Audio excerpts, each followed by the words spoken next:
In this video, I'm going to show you how you can edit your video details on your YouTube channel. If you find this video helpful, please like and subscribe to this channel.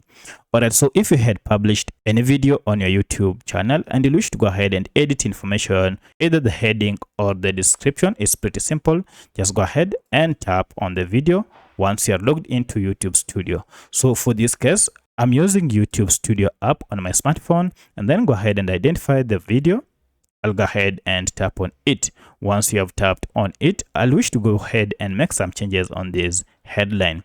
To make any change, just go ahead and click on this edit video button, and here you can now start making changes on the title if you wish. So I'll make a change on this title like that, and once you're done, now tap on save, and you can see it has been saved. However, if you wish to make changes or edit your description, then go to show more and then tap on description here, and you'll see we have your description details. You can go ahead and make any change that you wish. So that's how you can edit your video details on YouTube using your smartphone.